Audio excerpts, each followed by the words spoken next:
Follow your passion. How many times have you heard someone say that to you, to someone else, or have you just heard that in general? I think that's one of the biggest lies we're all told, and it traps so many people no matter what part of your life it's in. And now I'm not saying don't follow your passions, but there's a lot to it. It's not as simple as go follow your passion, because a lot of people will do that and not be able to live the lifestyle they want at all. Now, I'm not just talking about money here. So when you're following your passion, you go and do something as a career, as a job that you really enjoy, that makes you happy. Now, there's a couple different ways to think about this. Can you follow your passion? Yes, but you should not be doing that out of the gate if you're just starting a job or you want to become an entrepreneur, whatever it is. If you're following your passion, yes, that's great. But there's things you have to take care of before that. If you're not financially stable, you don't have a decent amount of income coming in, I would not be following my passion as my business. A lot of times your passion might be a terrible business idea. And you'll see it a lot of times, people, I want to design shirts. Well, there's so many people that do that with drop shipping and whatnot. It's very competitive. It's probably not the best business to get going to start out because everyone wants to do that. While it might be your passion, you need to be able to have an income before you follow your passion. So if you have no money coming in, you're gonna have to go work another job, take more time and do that, and that time could be spent on doing whatever you enjoy, your passion. But if you get a job, you know you can make a decent amount of money, start something up, it might not be your passion, but you might be passionate about seeing growth, watching it grow. As you get better, you will become more passionate about it. And when you're doing that, you start to build a good income, you'll get more freedom and more time, more money, and you can put that towards your passion. So your job, I don't think, should be your passion. Your job should fuel your passion, and if you can tie it in somehow, that's great. An example would be, let's say I want to go start a business I'm passionate about. I can do that now because I've built other businesses that have made me money where I have the time and the resources to go do that, where I don't have to worry about that being my source of income, because it'll be stressful because that's your main source of income. You won't be as passionate about it. And I've even seen this. I've talked to someone personally who is a physical therapist, makes good money, but isn't happy with the lifestyle he's living. He wants to make more, feels kind of unfulfilled. While he's passionate about it, he loves it, he'd do it every day, he's not fulfilled with his income and the lifestyle he's living. And we talked about this, how following your passion is one of the biggest lies we're all told. Now, obviously, you should do what makes you happy, but you have to think about it. What is it worth following my passion, making a terrible income, and having kind of all that stress that comes with not having enough money? And realistically, if you build, let's say for a year or two, you build a business that starts doing decent, and you use that to fuel whatever your passion is, whether it's giving back to other people. If you don't have any money, money is a great resource to help people. Yes, you can donate your time and whatnot, but people need money more than your time when it comes to, if you want to donate, help people. Like I said, just give back. Time is probably the best resource to give. So how can you, if you're passionate about helping other people, how can you help that many people without making a decent living for yourself?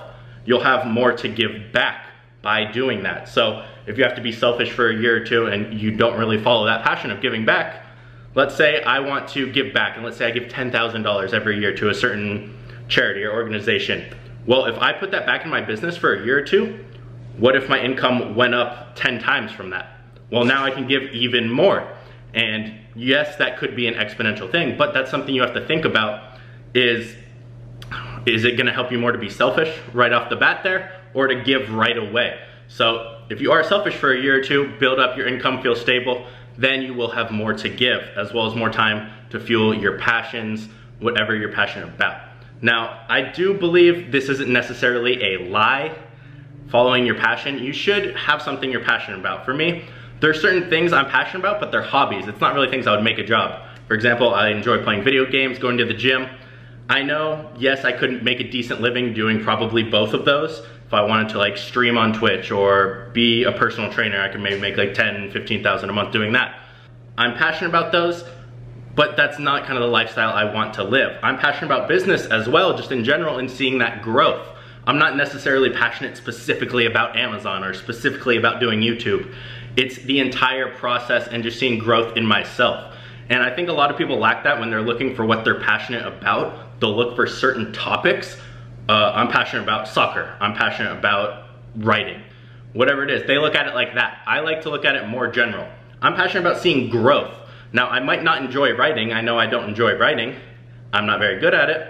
But if I could see growth and practice that, I might not be happy with the actual writing process, but I enjoy parts of it because I see that growth and that progression, and that's the big thing. And that's the same thing when it comes to business, when it comes to playing video games, going to the gym, sports, whatever it is. It's seeing that progress day in, day out, getting better. So for me, that is kind of what my passion is. And like I said, you need to fund your passion with whatever your income is. I don't think your main job starting out should be your passion. Your job should fuel your passion. I don't want to go to work every day and have to do what I'm passionate about, because a lot of times that passion will burn out. You don't want to, sometimes you can get too much of something even if you're passionate about it and burn out. And a lot of times having it as a job will cause that, especially if there's stress tied to it because it's your only source of income, or you need to do this. And a lot of times it won't allow you, let's say you're passionate, you have a vision for something you want to do with whatever you're passionate about, you won't be able to follow that vision kind of directly because you need to focus on what's going to make you more or what you're passionate about. So that is why I'm saying one of the biggest lies we're all told is follow your passion for your job. Now, this can hold true for some people, might not for others. Like if you're a lawyer, maybe, I don't think a lot of people are passionate about that, but I could be wrong. In general, they just want to make a good living. But you need to have your money right before you focus on doing what you're passionate about and making that your entire life. And like I said, as you get better with certain things, if you're going to be an entrepreneur, it will be difficult, it will be time consuming, but you will find passions along the way and things you do enjoy. Like I said, with that growth. I don't know anyone who doesn't like to see growth or progress in a certain field. And once you start seeing that growth and seeing money come in, you can start enjoying that process, even if you think you're not passionate about it to begin with. Again, it doesn't have to be an exact subject like Amazon. It can be, I love seeing growth and progress and personal development in general. So that is kind of my take on this. I had a good conversation, like I said, with someone at my gym who is a physical therapist that went with this, and now he's becoming an entrepreneur. I can already see kind of like he's a lot happier and just very passionate about talking. It looks like he's more passionate about doing business than he was actual physical therapy, but he says he's not. But I think it's just a kind of new thing coming in and he's really focused on it. So it was cool to see that come up and being able to make a video about it and just kind of connect with him on that level, because I've heard it so many times. So many people told me that, and a lot of times people would say, well, what are you passionate about? And be like, I don't know. I don't know. And I would look for a direct answer, like a hobby or a sport or something, but I didn't know. But now I know it's that growth and that progression, maybe a little bit of strategizing, just planning. It's kind of like a board game to me. I love board games, so anything that's kind of like planning, thinking, competitive like that, I enjoy. So hope you guys enjoyed this video. If you do, make sure you hit the subscribe button, make sure you have notifications turned on, and I will see you guys in the next video.